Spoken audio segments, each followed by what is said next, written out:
I'm scrolling through photos of me and Eric, wondering how everything fell apart so fast. One minute we were planning weekend trips together, the next he's completely gone from my life. All because I wore a see-through dress to the club and told him if he were secure, he'd let me have fun. I'm Valencia, 27, and I'm about to tell you how one night of rebellion destroyed a 2-year relationship I thought was unbreakable. When my newly divorced friend Crystal started pulling me back into the club scene, I felt alive again, noticed, desired. Eric said he was worried about respect. I accused him of being controlling. That mesh dress hanging in my closet became more than just fabric. It became a test. The night I finally wore it, Eric gave me an ultimatum. I chose the club over him and crossed lines I never thought I would. Now I'm left in an empty apartment, wondering if the validation from strangers was worth losing the one person who truly knew me. Before we start this video, like this and share your stories in the comments if you have had something similar happen to you in the past. We would love to hear it. I'm scrolling through old pictures of me and Eric, wondering how things went so wrong so fast. One minute we were planning weekend trips, and the next he's completely gone from my life, all because he couldn't handle me having a little fun. I'm Valencia Moretti, 27, and I'm about to tell you how wearing one dress basically imploded my entire relationship. Eric and I were together for 2 years. When we first met at my friend's housewarming party, he was this confident guy who made me laugh and actually listened when I talked. Not just the pretend listening most guys do while they're waiting for their turn to speak, but genuine interest in what I had to say. He works in construction management, overseeing big commercial projects downtown, and I'm the assistant manager at Verity, this upscale boutique in Westfield Mall. We moved in together after 8 months, which felt fast but also completely right. Things were really good for the first year. He'd surprise me with takeout after a long day dealing with entitled customers, and I'd keep our apartment clean when he had stressful projects. We were a team. We'd spend weekends hiking, trying new restaurants, or just watching movies curled up on the couch. I remember thinking I had finally found what my parents never had, someone who was both my lover and my best friend. Looking back, things started changing when my friend Crystal got divorced and suddenly wanted to go out all the time. At first, it was just happy hours after work, a glass of wine and complaining about customers or Crystal's ex. But then it turned into club nights and bar crawls that went until 2 a.m. I started remembering how much I loved that scene before Eric. The music, the energy, feeling pretty and noticed. It was like I'd forgotten that part of myself. Eric noticed the change right away. He tried to be cool about it at first and even came along a few times, but anyone could tell he hated it. He'd stand in the corner nursing one beer all night looking miserable, while Crystal and I danced with guys who kept buying us drinks. "You're out of practice," I teased him one night as we got ready for bed after a club outing. "You used to be more fun." "I still have fun," he said, pulling on his sleep shirt. "Just not like that anymore. When did getting wasted with strangers become your idea of a good time again?" The question stung, mostly because I didn't have a good answer. Eventually, Eric stopped coming and started making comments about how much I was going out. "That's the 3rd night this week," he'd say when I grabbed my purse on a Thursday. Or, "Don't you think Crystal might need to find some single friends?" when I mentioned weekend plans with her. Meanwhile, Crystal kept telling me I was becoming boring and that Eric was trying to dim my light. "You're too young to be playing house," she'd say, showing me her dating app matches and all the fun she was having. I started feeling jealous of her freedom while I felt like I was becoming someone's boring girlfriend. The more Eric questioned my going out, the more I wanted to do it. What started as occasional fun became this weird rebellion. I'd post extra pictures just because I knew it annoyed him. I'd come home later than I said I would just to prove I could. Looking back, that was messed up, but at the time, it felt like I was fighting for my independence. "Why do you suddenly need all this validation from strangers?" Eric asked once when I was getting ready to go out, applying fake lashes in the bathroom mirror. "It's not validation," I snapped. "It's called having a social life." "You have a social life with me, with our friends," he said. "This is different. You act like a completely different person with Crystal." Another time he said, "I'm not interested in a relationship where my girlfriend acts single whenever I'm not around." That one really bothered me. I brought it up to Crystal the next day over lunch. "Girl, that's controlling behavior," she said immediately. "A secure man wouldn't try to change you. He'd want you to express yourself however you want." Those words got stuck in my head. Was Eric insecure? Was that the real problem? It started making sense to me that this wasn't about respect like he claimed. It was about his ego and insecurities. Things came to a head when Crystal convinced me to go shopping for this club event at Pulse, the newest hotspot downtown. We hit all our usual stores at the mall, but nothing seemed right for the occasion. Then we wandered into this boutique I'd never been to before, much edgier than where I worked. "Try this," Crystal said, pulling a black dress from the rack. As I held it up, I realized it was mostly mesh with strategic solid panels. "Is this even a dress?" I laughed, but I was already imagining the attention it would get. In the dressing room, I slipped it on and stared at myself in the mirror. The solid panels covered the absolute essentials, but the mesh left very little to the imagination. It was the kind of dress I would have worn without a second thought in my early 20s, before I started thinking about things like career advancement and maybe someday getting engaged. "You look hot," Crystal declared when I stepped out. "You have to get it." I bought it, ignoring the little voice telling me Eric would hate it. When I got home, I hid it in the back of my closet because I knew what Eric would say. For a couple weeks, that dress just sat there like this secret rebellion waiting to happen. Meanwhile, things with Eric were getting worse. Our conversations felt strained, our movie nights less cozy. We were sleeping with our backs to each other more often than not. Crystal kept feeding me lines about how Eric was holding me back. "Men always do this," she told me over wine one night. "They love who you are when they meet you, then spend the rest of the relationship trying to change you into who they really wanted all along." "Eric's not like that," I said, but even as the words left my mouth, I wasn't sure I believed them anymore. The night of the club event arrived, and I spent hours getting ready. I straightened my hair, did a full contour, and applied dramatic winged eyeliner. Looking in the mirror, even I was shocked at how revealing the dress was once I had it on.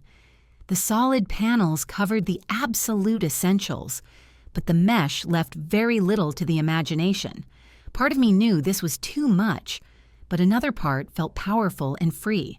When I walked into the living room where Eric was watching TV, he did a double take, his eyes widening as he took in what I was wearing. "You're not seriously planning to wear that in public," he said, reaching for the remote to pause his show. "Actually, I am," I replied, trying to sound confident. "Crystal and I are going to that new club downtown, Pulse." He stood up and turned off the TV completely. "Valencia, that's basically lingerie. You might as well be naked." "You're exaggerating," I said, though I knew he wasn't entirely wrong. "It's fashion. Celebrities wear stuff like this all the time." "Why would you even want to wear something like that around strangers?" Eric asked, his voice getting louder. "What exactly are you looking for tonight?" The accusation in his voice made me snap. "Maybe I'm looking to have fun without you making me feel guilty about it. If you were secure, you'd let me have fun instead of trying to control what I wear." Eric's face hardened in a way I'd never seen. "This isn't about security," he said quietly. "It's about you deliberately disrespecting our relationship. You know exactly what you're doing and why you're doing it." "Oh, so now I'm not allowed to wear what I want? What next, Eric? Are you going to pick out my outfits every morning?" My voice was shrill even to my own ears. "Don't twist this," he said, his voice eerily calm. "This isn't about me controlling you. This is about you choosing to dress like you're single and available when you're supposedly in a committed relationship.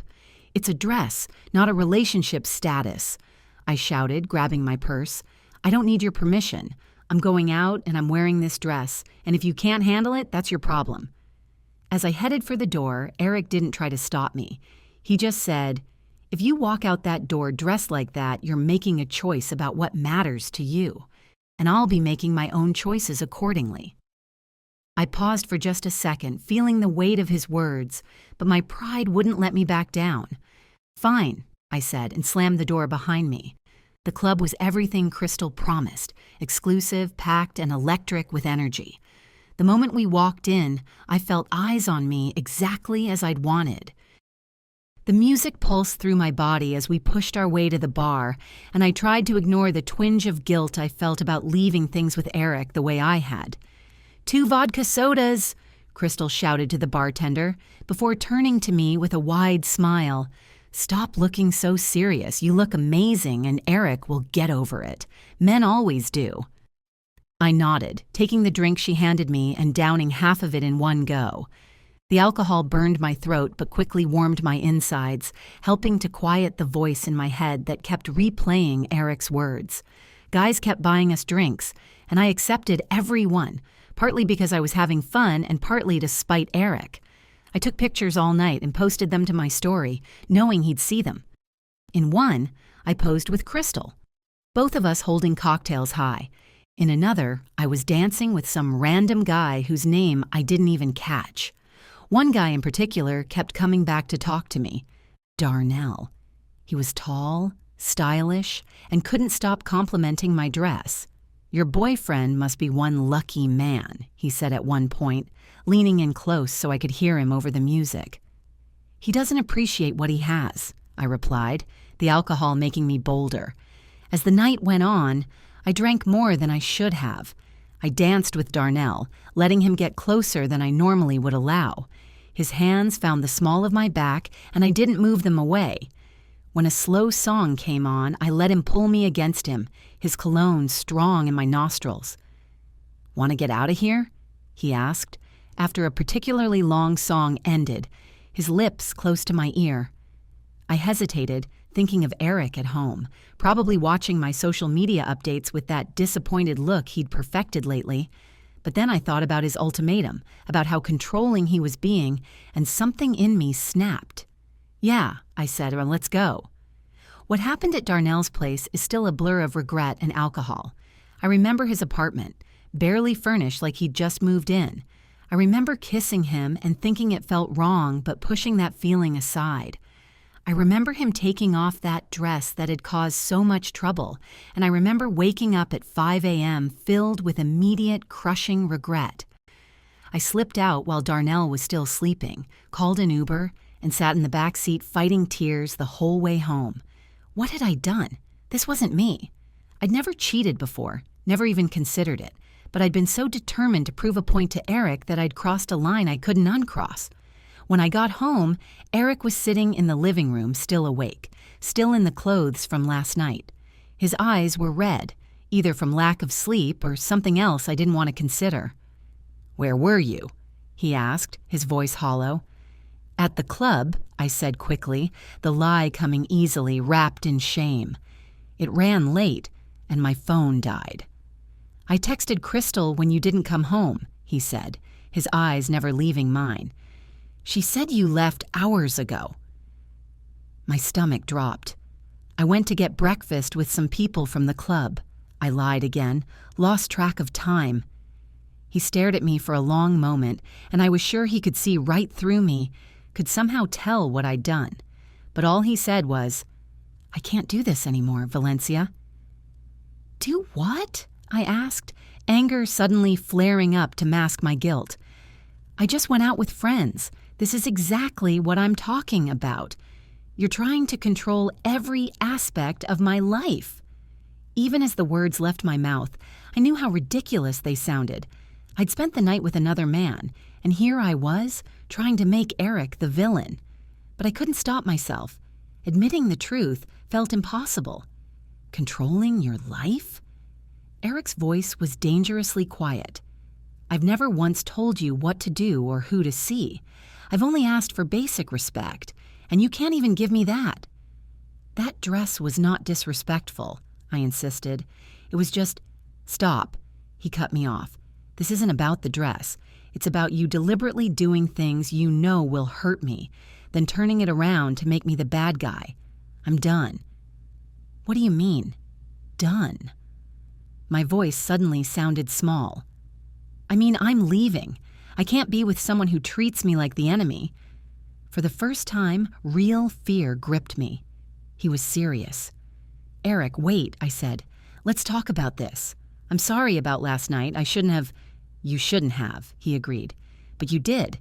And you would again because you've convinced yourself that my boundaries are just control issues." He picked up a duffel bag by the door that I hadn't noticed before. "I'm staying at Mike's for a while. I'll figure out the apartment situation later." "You're overreacting," I said, panic rising in my throat. "It was one night, one dress." "It's not one night," he said. "It's a pattern, and we both know it." He picked up his bag. "I deserve better than this, Valencia, and honestly, so do you." Then he walked out, leaving me standing there in last night's clothes with smeared makeup and the weight of what I'd done crushing my chest. I collapsed on the couch, too exhausted and hungover to even cry. The apartment felt immediately different without him. Emptier, colder somehow. I grabbed my phone thinking I should call him, but what would I say? How could I fix this without telling him the whole truth? And if I did tell him the truth, would that really fix anything? Or just hurt him more? Instead, I texted Crystal. "Eric left. Can you come over?" She arrived an hour later with coffee and donuts, ready to tell me how much better off I was without Eric's controlling behavior. I let her talk, nodding along, but I was starting to wonder if maybe she hadn't been the best influence. "Trust me," Crystal said, scrolling through potential matches on her dating app to show me, "there are plenty of guys out there who won't try to change you." But as I looked at the faces on her screen, all I could think was that none of them were Eric. None of them would make soup when I was sick, or remember which true crime podcasts I'd already listened to, or know exactly how to make me laugh when I was upset. That night, alone in my apartment, the full weight of everything crashed down on me. Not just losing Eric, but the person I'd become. The dress, the club, Darnell. None of it had really been about having fun or expressing myself. It had been about pushing boundaries to see if they'd break. And now that they had, I didn't feel liberated. I felt lost. The next week was a blur of going through motions. I went to work, forcing a smile as I managed my team at the store. I went home to an empty apartment. I checked my phone constantly, hoping to see Eric's name on the screen, but it never appeared. I tried texting him once. "Can we talk?" His response came hours later. "I need space." Just 3 words that felt like a door closing. On day 5 of Eric being gone, Crystal invited me out again.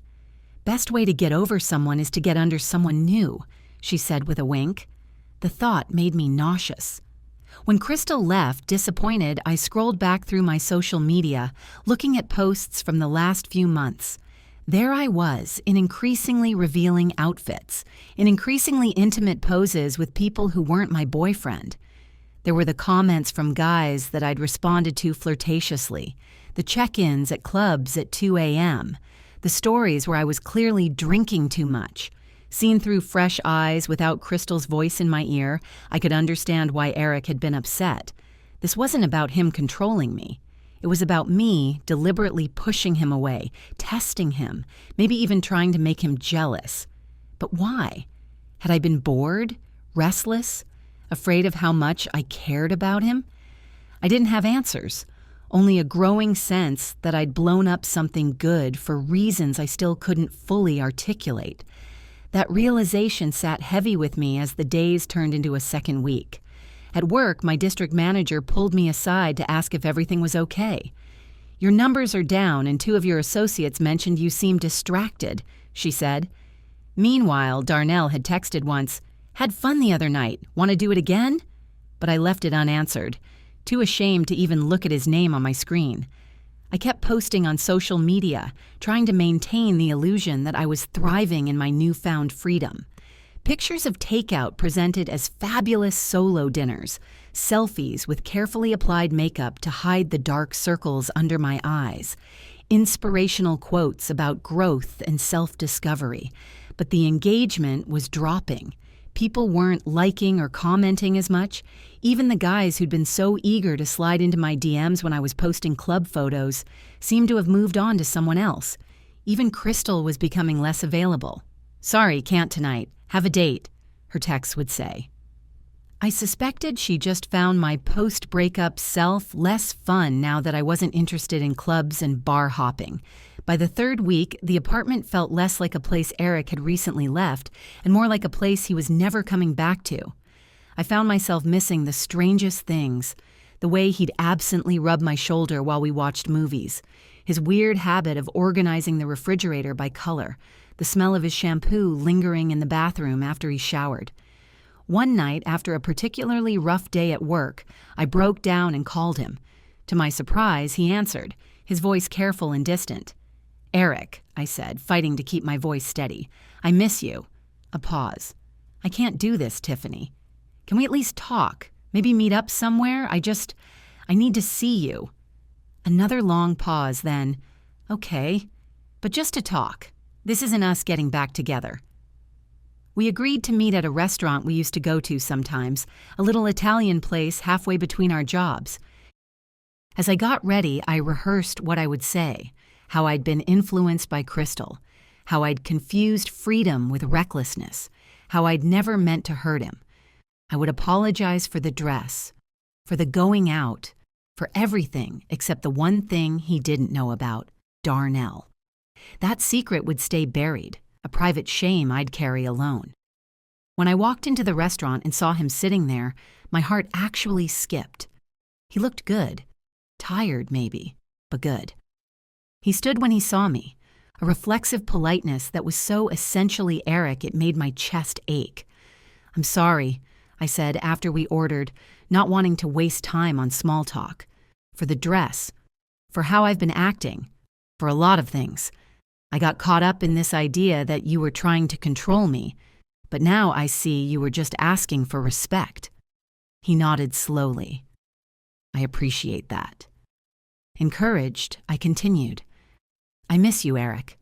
The apartment feels wrong without you there. I think we could be good together again, better even, because now I understand." His expression softened slightly, but then he shook his head. "Valencia, the dress, the clubs, the social media, those were symptoms, not the real problem. We want different things. You want excitement, attention, freedom to do whatever feels good in the moment. I want partnership, mutual respect, building something together. Neither of us is wrong for wanting what we want, but we can't give each other those things." "But I can change," I insisted, feeling panic rise again. "I don't need the clubs and the attention. I was just, going through something." "You shouldn't have to change who you are to make a relationship work," he said gently. "And honestly, I don't think you really want to. I think you'd resent me for it eventually." "That's not fair. You're not even giving us a chance." "I gave us plenty of chances, Valencia. Every time I tried to talk to you about how your behavior was affecting me, you turned it around and accused me of being controlling." We ate in strained silence after that, making occasional small talk about work or mutual friends. It was excruciating, sitting across from someone who used to know me better than anyone, now careful and distant as a stranger.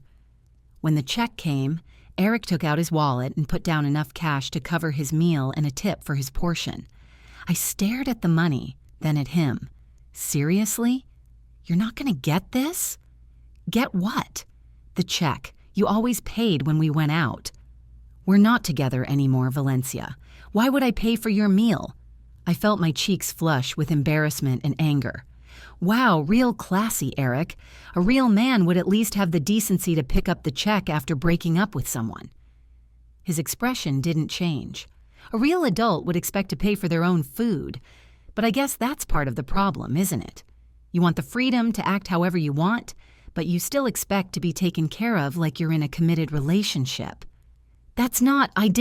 I sputtered, caught off guard by the truth in his words. He stood up, gathering his jacket. "I should go. I hope you figure things out, Valencia. I really do wish you the best." "So that's it? You're just walking away?" "We already did that part," he said softly. This was just to make it official. He hesitated, then added, "Take care of yourself," before turning and walking out of the restaurant. I sat there staring at my half-eaten salad and the bill beside it, feeling a mixture of shock, anger, and crushing disappointment. How dare he walk out like that? How dare he make me pay for my own meal like we'd never meant anything to each other?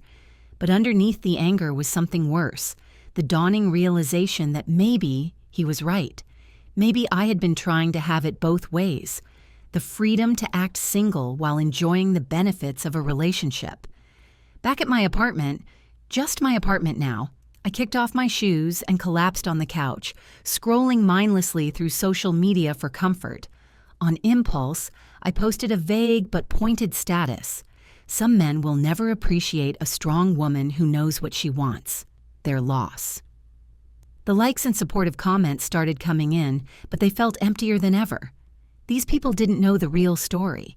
They didn't know about the dress or Darnell or how I'd systematically pushed away someone who truly cared about me. I closed the app and looked around at the apartment that still held so many reminders of Eric. Maybe he was right. Maybe we did want different things. But sitting alone with the consequences of my choices, I had to wonder if what I'd wanted was really worth what I'd lost.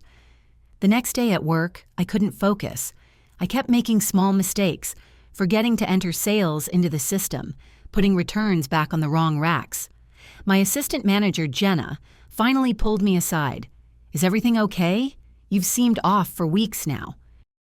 I considered giving her the sanitized version, the one where Eric was the villain who couldn't handle a strong, independent woman, but I was tired of that narrative. "My boyfriend and I broke up," I said simply. "I messed up pretty badly." Her expression softened.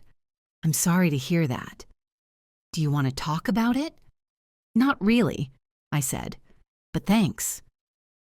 That night, I found myself staring at Darnell's unanswered text again. "Had fun the other night. Want to do it again?" The message represented everything that had gone wrong. My impulsiveness, my need for validation, my willingness to throw away something real for something fleeting. I deleted the message, then went further, deleting his contact information entirely. It was a small gesture, but it felt like the first step toward taking responsibility. The next day, Crystal texted asking if I wanted to go to a new bar opening. "Hot guys guaranteed," she promised. I stared at the message, feeling a strange clarity. "I think I'll pass," I replied. "Not really in a bar mood these days." Her response was quick and predictable. "You can't hide in your apartment forever. It's been almost a month. Time to get back out there." "I'm not hiding," I typed, "just reassessing some things." "Suit yourself," she replied, adding an eye roll emoji. "Let me know when fun Valencia returns." That text bothered me more than it should have. Was that all I was to her? The fun friend who would go clubbing and flirt with strangers? It made me wonder if our friendship had ever been about anything deeper. That weekend, instead of going out, I deep cleaned the apartment. I reorganized my closet, donating clothes I no longer wore, including the infamous black mesh dress. It felt symbolic, like I was physically removing the things that had contributed to my downfall. As I cleaned, I found little reminders of Eric everywhere. A book he'd been reading still on the nightstand. A hoodie he'd left behind in the rush to pack. A framed photo of us from a hiking trip last summer, both of us sweaty but beaming. Mountains in the background. I picked up the photo, studying our faces. We looked happy, genuinely happy. Not the fake camera-ready smile I'd perfected for social media, but real joy. When was the last time I'd felt that way?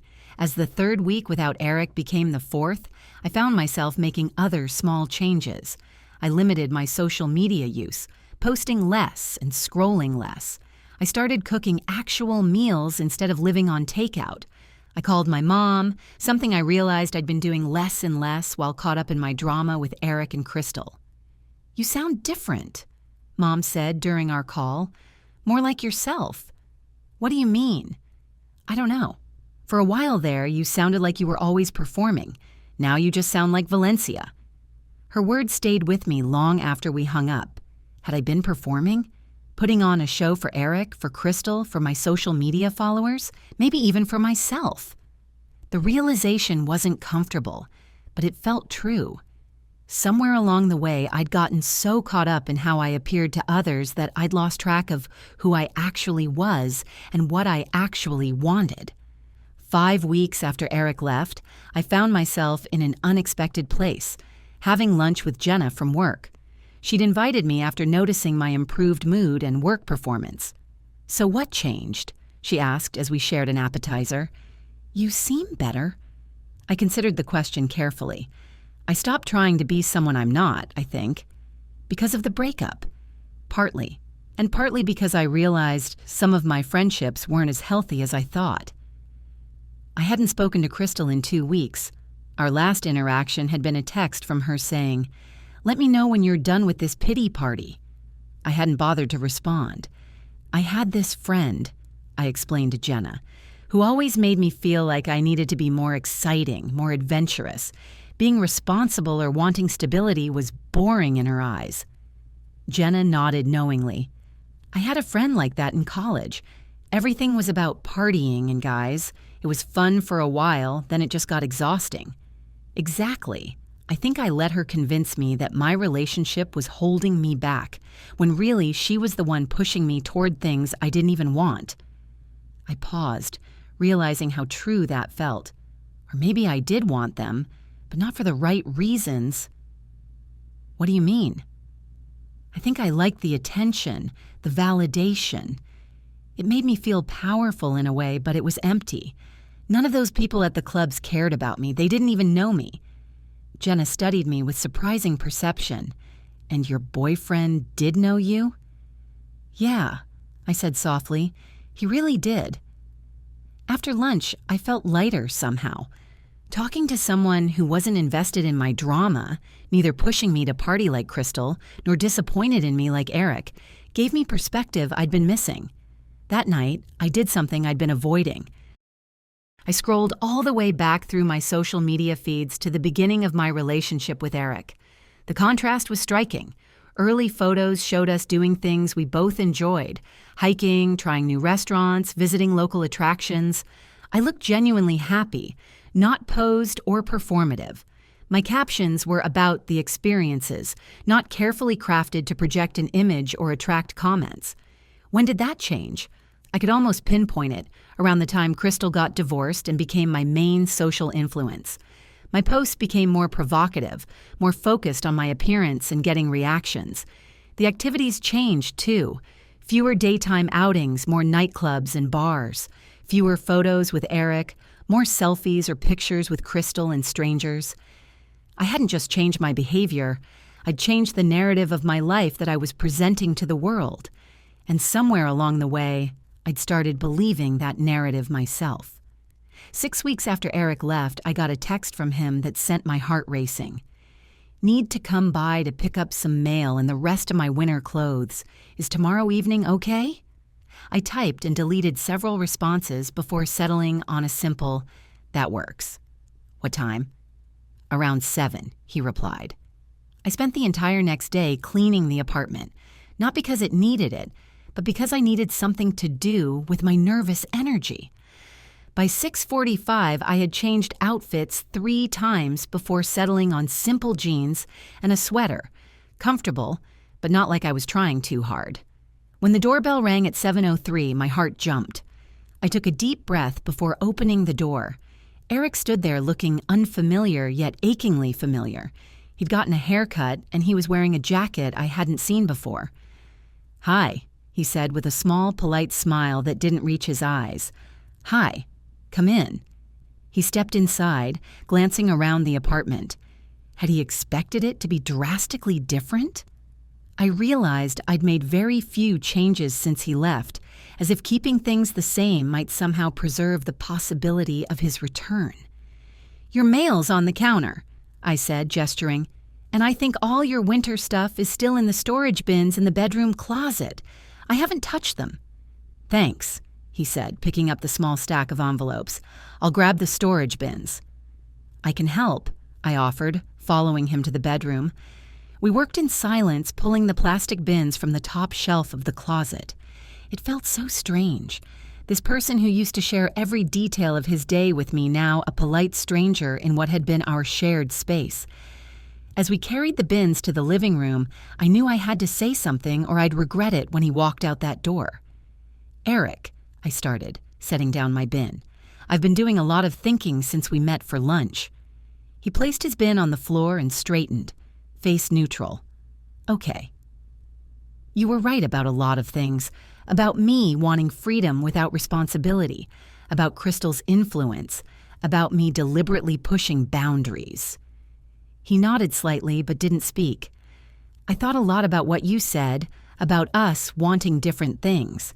And maybe that was true at the time, but I'm not sure it still is." "Valencia," he said with a sigh. "Please, just let me finish. I'm not asking for another chance.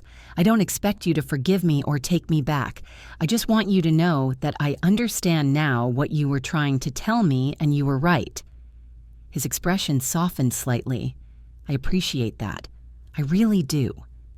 I've made a lot of changes. Not for you, but for me. I stopped hanging out with Crystal. I've been more focused at work. I'm spending less time on social media and more time just figuring out what actually makes me happy." "That's good," he said, and he seemed to mean it. "I'm glad to hear that." "How have you been?" I asked, realizing I'd been talking only about myself. "Okay," he said. "I found a new apartment. It's smaller, but it's closer to work. I've been focusing on that big hospital project. We're ahead of schedule, actually." "That's great," I said, remembering how stressed he'd been about that project timeline. An awkward silence fell between us. "I should probably get going," he said finally, picking up one of the bins. "Right, of course." I moved to help him with the second bin. At the door, he paused. "It was good to see you, Valencia." "You too," I said, meaning it more than he could know. After he left, I sat on the couch, not sure if I felt better or worse. It was good to see him, to clear the air somewhat, but it also confirmed what I already knew. Whatever we'd had was truly over. That night, I couldn't sleep. My mind kept replaying our interaction, analyzing every word, every expression. Had there been any hint that he might still have feelings for me? Any sign that he missed what we'd had? Around 2 a.m., I grabbed my phone and started typing out a long message, pouring out everything I felt, how sorry I was, how much I regretted my actions, how much I missed him, how I believed we could be better together now. My finger hovered over the send button, but something stopped me. Would sending this message be for him or for me? Was I respecting his space and his feelings, or was I once again prioritizing my needs over his? I deleted the message and put my phone away. The next morning, I woke up feeling oddly calm. I hadn't fixed anything. Eric and I weren't back together. My mistake with Darnell still sat heavy on my conscience. But somehow, not sending that message felt like progress, like I was finally learning to consider someone else's feelings before my own impulses. At work that day, my district manager stopped by for a surprise visit. After observing me for a few hours, she pulled me into the back office. "I've noticed a real improvement in your performance lately," she said. "The team seems more cohesive, and your sales numbers are climbing again." "Thank you," I said. "I've been trying to be more focused." "It shows. Actually, that's why I wanted to talk to you. We're opening a new location in the Riverside Mall next month, and we need a manager. I think you'd be perfect for it." "A store manager?" I asked, surprised. "Not an assistant?" "Full manager," she confirmed. "It would mean a significant raise, more responsibility, and you'd be building your team from scratch. What do you think?" A few months ago, I might have hesitated, worried that more responsibility would mean less time for going out with Crystal. Now the opportunity filled me with excitement.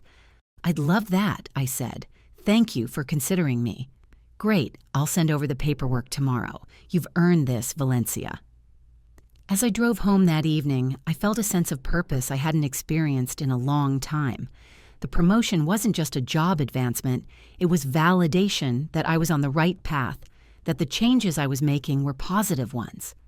Part of me wanted to share the news with Eric, to show him I was growing, changing, but I resisted the urge. This victory was mine alone, and using it to try to win him back would cheapen it somehow. Instead, I called my mom. "I got promoted," I told her when she answered. "I'm going to be managing the new Verity location at Riverside." "Oh, sweetheart, that's wonderful." She sounded genuinely proud.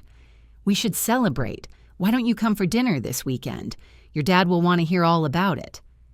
"I'd like that," I said, realizing how long it had been since I'd had a meal with my parents. That weekend at my parents' house, surrounded by familiar sights and smells, I felt a sense of contentment that had been missing for months. My dad grilled steaks. My mom made her famous garlic mashed potatoes, and we sat around the table talking like we used to before I got so caught up in my social life and relationship drama. "So, no word from Eric?" Mom asked as we cleaned up after dinner. "He came by to get some things last week," I said. "But no, we're not getting back together." She nodded, handing me a plate to dry. "You know, I never told you this, but I had a relationship very similar to yours and Eric's when I was about your age." "Really?" This was news to me. His name was Richard. We were together for almost 3 years. He wanted to get married, but I wasn't ready. I thought I was too young, that I'd be missing out on life somehow. What happened? I broke things off. Spent the next year or so going to parties, dating different men, trying to prove to myself I'd made the right choice. She smiled sadly. I hadn't, of course. Richard was a good man. We could have built a good life together. "Do you regret it?" I asked quietly. "Sometimes," she admitted. "But then I remember that if I hadn't made that mistake, I might never have been ready to appreciate your father when he came along. Sometimes we need to lose something valuable to understand its worth." Her words stayed with me on the drive home. Was that what this was for me? A painful lesson that would prepare me for something better down the road? The thought offered some comfort, but it didn't erase the ache of missing Eric. As I pulled into my apartment complex, I noticed a familiar car in the visitors' parking. Mike's red Subaru, Eric's best friend. What was he doing here? I approached Mike's car cautiously, but it was empty. Heart pounding, I headed up to my apartment, trying not to let my imagination run wild. Had something happened to Eric? Was Mike here to deliver bad news? When I reached my floor, I saw him sitting on the floor outside my door, scrolling through his phone. He looked up as I approached. "Hey," he said, standing and pocketing his phone. "Sorry to just show up like this." "Is Eric okay?" I asked immediately, panic evident in my voice. "He's fine," Mike assured me. Nothing like that. Relief washed over me. "Oh, good. Then what's up?" Mike shifted uncomfortably. "Can we talk inside?" "It won't take long." I unlocked the door, my mind racing with possibilities. Mike had never visited without Eric before. We were friendly, but not close enough for a social call.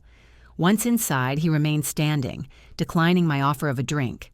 "I'll get right to it," he said. "Eric doesn't know I'm here, and he'd probably be pissed if he found out." "Okay," I said cautiously. "When you guys broke up, Eric told me about the dress, the club, all of that. But last week at poker night, he mentioned seeing you again when he picked up his stuff, and he seemed different afterward. More settled, maybe." I wasn't sure where this was going. "That's good, I guess." "Look, I'm not here to play matchmaker. Eric's my best friend, and I've seen how wrecked he's been since your breakup. But there's something you should know." My stomach tightened. "What?" Mike met my eyes directly. "The night you wore that dress to the club after you left, Eric called me. He was upset, said you guys had a big fight. I suggested he come over, have a few beers, cool down. He was about to, but then he said he needed to think, and he'd call me back." I nodded, still confused about why Mike was telling me this. "He called me again around 2 a.m. He'd driven to the club, Valencia. He was going to apologize, tell you he overreacted, see if you guys could talk things out." Mike paused. "But then he saw you leaving with some guy." My blood ran cold. "What?" "Yeah, He saw you get into the guy's car. He followed for a few blocks, then turned around and came to my place. He was a mess." I sank onto the couch, the full impact of Mike's words hitting me. Eric knew. He'd known all along that I'd cheated on him. That's why he'd been so certain, so resolved when I came home. "Why are you telling me this?" I asked, my voice barely audible. Mike ran a hand through his hair. "Because he never told you he knew, and I think that's eating at him. He feels like he gave you a chance to be honest, and you weren't. But I also think he still has feelings for you." "Did he say that?" "Not in so many words, but I know him. The way he talked about seeing you again, how you've changed, there was something there." I didn't know what to say. Hope and shame warred within me. "What should I do?" I asked finally. "I can't tell you that," Mike said. "But if it were me, I'd want the whole truth. No more games, no more half-truths. Just honesty." After Mike left, I sat in the silent apartment for a long time, processing what he'd told me. Eric had known all along.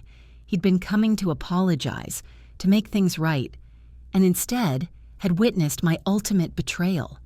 The realization filled me with a fresh wave of shame, but also a strange relief. The secret was out, even if I hadn't been the one to confess it. I reached for my phone, staring at Eric's contact information. What could I possibly say now?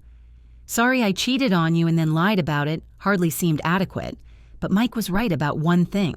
Eric deserved the whole truth. Before I could overthink it, I typed, "I need to talk to you. It's important. Can you meet me?" The reply came faster than I expected. "Is everything okay?" "Yes, but I need to say some things in person. Please." There was a long pause before his response. "I can meet tomorrow after work." 6:30 at Lakeside Park. "I'll be there. Thank you." I barely slept that night, rehearsing what I would say, how I would finally own up to everything. By morning, I had dark circles under my eyes that even my best concealer couldn't fully hide. The workday dragged endlessly. By the time 5:30 rolled around, my nerves were so frayed that Jenna asked if I needed to leave early. "You look like you're about to jump out of your skin," she observed. "I'm meeting Eric," I explained. "There's something important I need to tell him." Understanding dawned on her face. "Go, I can close up." Lakeside Park was quiet on a weekday evening, just a few joggers and dog walkers enjoying the early fall weather. I found a bench overlooking the water and sat down to wait, my heart pounding. I spotted Eric walking toward me before he saw me. He looked good, healthy, rested. The sight of him made my chest ache with longing and regret. "Hey," he said as he approached. "Thanks for coming," I replied, suddenly nervous. "Do you want to walk?" He nodded, and we fell into step along the lakeshore path. For a few minutes, we walked in silence. "So what did you want to talk about?" he finally asked. I took a deep breath. "That night, with the dress, when I went to the club." He visibly tensed, but kept walking. "What about it?" "I wasn't honest with you when I came home." The words felt heavy in my mouth. "I didn't just go to the club and stay out late. I met someone there, a guy named Darnell, and I went home with him." Eric stopped walking but didn't look at me. "I know," he said quietly. Despite Mike's warning, hearing Eric say those words made my stomach drop. "You know?" He turned to face me then. "I saw you leave with him. I was coming to the club to apologize, to try to work things out. I got there just in time to see you getting into his car." Tears sprang to my eyes. "Why didn't you say anything?"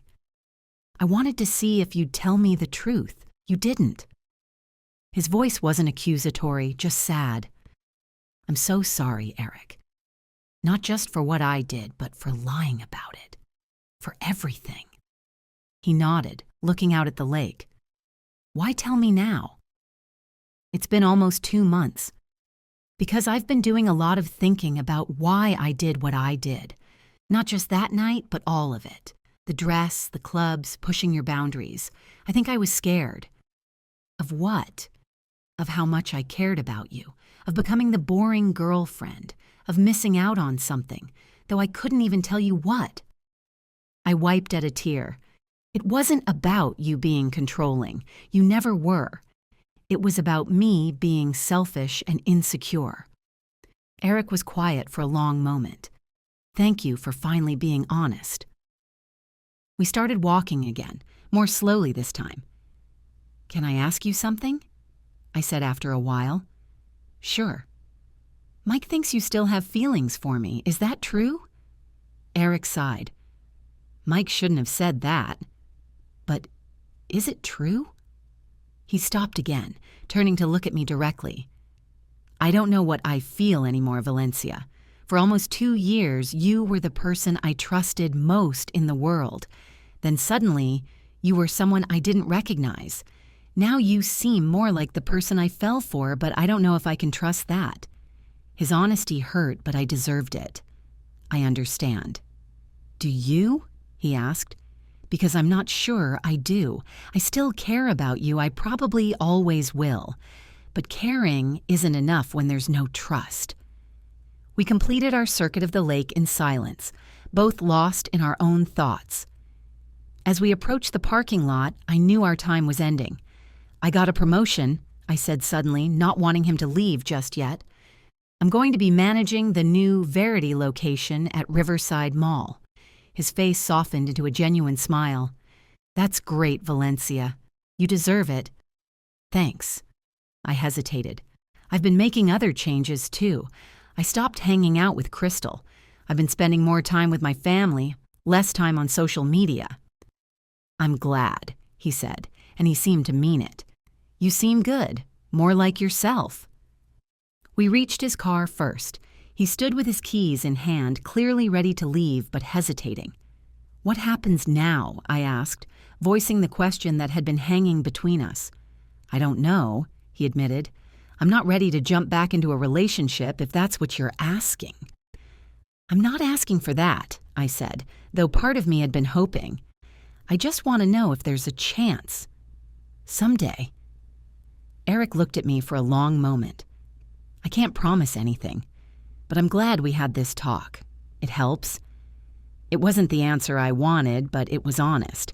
And after everything, honesty was what we both needed most. Can I call you sometime? I asked. Just to talk? Let's start with texting, he suggested with a small smile. Take it slow. I nodded, unable to speak past the lump in my throat. Goodbye, Valencia, he said, getting into his car. Goodbye, Eric. I watched him drive away, a complex mix of emotions swirling within me. There was sadness, of course, but also a strange sense of peace. For the first time since our breakup, I felt like I'd done the right thing, even if it hadn't yielded the result I'd hoped for. Back at my apartment, I did something I'd been considering for weeks. I deactivated my social media accounts. Not deleted. I wasn't ready for that level of commitment, but paused indefinitely.